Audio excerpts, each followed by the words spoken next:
नमस्कार, मैं वंदना और आप देख रहे हैं न्यूज़ रांची मेल। आज डेवलपमेंट गोल को लेकर आज वर्कशॉप कराया गया। इस वर्कशॉप में झारखंड के फाइनेंस मिनिस्टर शामिल हुए, डॉक्टर राधाकृष्ण किशोर जी। आइए आपको सुनाते हैं क्या कुछ कह रहे हैं झारखंड के फाइनेंस मिनिस्टर।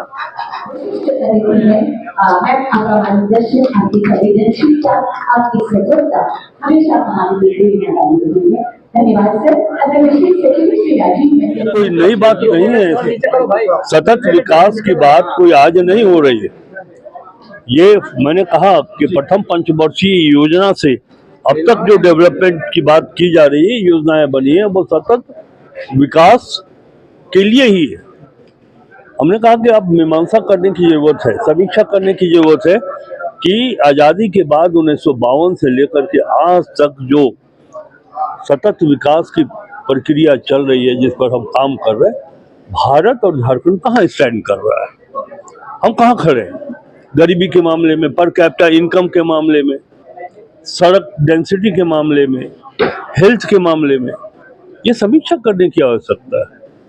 तो मैं ये कहूँगा कि ये बड़ा अच्छा और ये पहली शुरुआत है हमारे विभाग की ओर से, और आगे आने वाले समय में कितना बेहतर करें।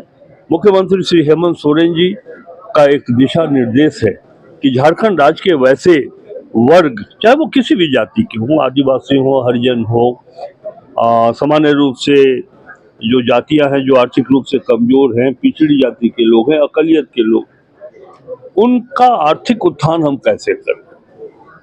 तो इसी दृष्टिकोण से हम लोग ये प्लानिंग करेंगे। मैंने कहा भी कि 5 वर्षों में जो हमारी योजना होगी, मुख्यमंत्री जी के नेतृत्व में जो सरकार यहाँ फोकस करने वाली, वो प्रायोरिटी हम तय करें। ठीक है, हमारे पास 23 विभाग हैं, लेकिन उसमें भी 4-5 विभाग जिस पर प्राथमिकता के आधार पर काम करना है, ताकि 10 वर्षों के दरमियान, आने वाले 10 वर्षों के समय में हम झारखंड को शिक्षा के मामले में, स्वास्थ्य के मामले में, जल संचयन के बारे में मैंने कहा कि कैसे हम अपने वर्षा जल को बचाएं, और उसी तरह कृषि उत्पादन दर में कैसे वृद्धि हो, इन सब विषयों पर फोकस करके हम 10 वर्षों का एक कार्यक्रम तैयार करेंगे, उस पर सरकार आगे बढ़ेगी। अच्छा सर, एक प्रश्न और है, जैसे जो सीसीएल है, बीसीसीएल झारखंड के जिन क्षेत्रों में काम कर रही है, जब उत्खनन का कार्य समाप्त हो जाता है तो भूमि को ऐसे ही छोड़ दिया जाता है। आसपास के रहने वाले जो लोग हैं, काफी परेशानियों का सामना करना पड़ता है। आप लोग भी इस प्रश्न को कई बार उठाए भी हैं। देखिए, एक चीज तो हम आपको कहना चाहेंगे कि जितने पब्लिक अंडरटेकिंग है भारत सरकार, मैं ये देखता हूँ कि सिर्फ वो माइनिंग करने के बाद उस एरिया को यथावत छोड़ देते हैं, किसी के लायक नहीं रह जाता है। बरसात का पानी जो जमा होता है उनके उत्खनन क्षेत्र में, उसका भी कोई उपयोग नहीं होता है। विस्थापन शिकायतें आती हैं कि साहब, हमको जो मिलना चाहिए अधिकार वो नहीं मिल पा रहा है, हम विस्थापित हुए हैं।